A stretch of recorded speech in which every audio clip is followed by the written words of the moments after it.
kuripot daw ako mga kuis kasi ang laki na daw ng sahod ko pero nag-a-avail pa rin ako ng SUP ng OWA. So, ano yun? Mag-ambag lang tayo sa gobyerno pero wala tayong i-claim kahit ano. So, karapatan natin or rights natin as seafarer, i-claim kung ano pwede natin i-claim. So, isa sa pinakamadaling i-claim is itong SUP or Seafarers Upgrading Program. So, as per my previous post, may mga nagtanong at interesado, paano nga ba mag-claim ng Seafarers Upgrading Program? So, umpisa natin sa requirements. Kung first timer ka, mag-a-avail nito. So, ang kailangan mo lang is 2 contracts or 2 years na sumampa ng barko. At the same time, pag sampa mo ng barko, kailangan na bayaran ng office mo yung pagsampa mo sa OWA. So, for example, is 2023 ka sumampa. So, make sure na 2023 and 2024 is nahulugan ng company mo yung OWA para sa 2025 pagbaba mo, smooth na lang yung process mo para mag-avail ng OWA, SUP.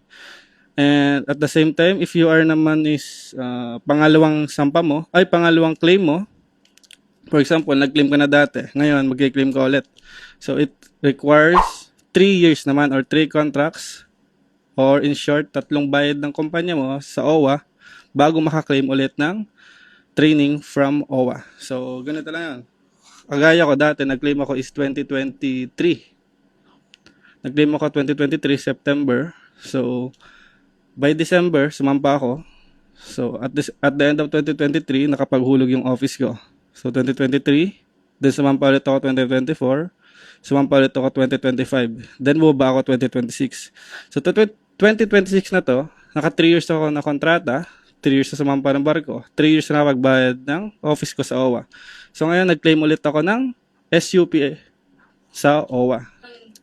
So, ano nga ba yung mga kailangan natin ibigay sa OWA once na nalaman na natin kung ano ang mga dapat natin gawin? So, una, kailangan natin ng 2x2 pictures with your white background and with your shoulder boards, with your ranks. Next is photocopy or original copy ng Seaman's book mo. First page, tanda nyo ito ha. First page, embarkation and disembarkation page, kung kailan kayo sumampa at kung kailan bumaba, yun yung may sign ng barko. Then, arrival and departure in NAIA. So, yung departure, makikita nyo yan minsan, kadalasan, or whatsoever, makikita nyo yan sa third to the last part of your SIRB. Then, yung arrival naman sa Philippines, ngayon, dahil may e-travel at e-gov, marireceive nyo yung arrival nyo in Philippines sa email. Yung email na yun, ipiprint nyo lang yun, tapos ibibigay nyo sa OWA. Next, passport. First page lang yan. So, yun lang. Tapos, may pipirmahan kayo doon. Bibigyan kayo ng form para fill upan. So, more on, ano lang yan. More on personal information, family background, educational background. Basta magpunta kayo sa OWA, may fill upan kayo doon. So, ilang mga requirements natin. Then, if more than one ang training yung i-avail nyo, for example, mag-training kayo ng BTP-SSR and PSCRB together, sa BTP-SSR, make sure na yung 3 requirements na sinabi ko sa inyo is ma-comply nyo, and another requirements naman dun sa PSCRB. So, dodoblehin nyo lang yung kailangan. For example, yung 2x2 dapat 2. So, dahil 2 yung training nyo, magiging 4 siya. Then, yung mga photocopy, times 2 nyo lang, then ibigay nyo sa OWA. So, next, ilang training nga ba ang pwedeng avail sa SUP OWA? So, yung pwede nating avail dito is maximum 7,500. So, kung ang training mo is, for example, yung BT, full course, around 5,000. Then, another one is refresher naman, 2,000. So, pwede na yun. So, 7,000 lang. So, kapag 7,000 lang yung dalawang training, automatic, libre na siya ni OWA. Pero kung 3 training ang avail mo, pag sumobra siya ng 7,500, meaning, yung sobra sa 7,500, ikaw na mag-shoulder nun. So, in other words, simple words, 7,500 lang yung ibibigay ni OWA para makalibre ka sa mga training. So, next, anong mga training center ang covered ng OWA? So, as per my experience dati, noong 2023, nag-avail ako, ONCR. Sa ONCR, ang ginagawa ko nun, May pinagpilian lang ako nun. So, ito yung mga pwede nyo pagpilian. Kasi medyo marami din. Ito yung mga pwede nyo pagpilian. Yan, screenshot nyo na. Okay. Unlike dito sa Region 4A or Calabarzon, sobrang daming training center yung pwede mong applyan gamit yung SUP mo. So, ito rin yung sa Region 4A. Yan. So, ito nga pala mga kuys.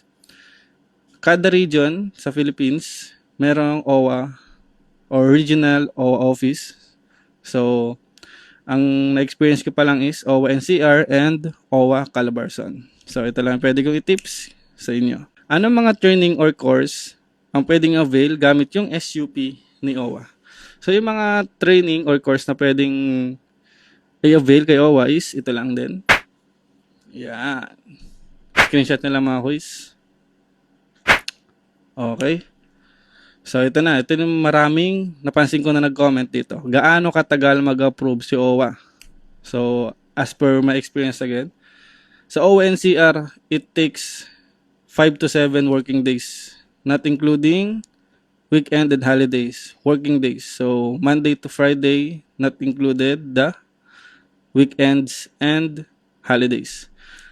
Unlike sa Region 4A, it takes only 1 to 2 hours. Depende kung gaano katagal or gaano kadami yung nag-a-apply sa araw na yon.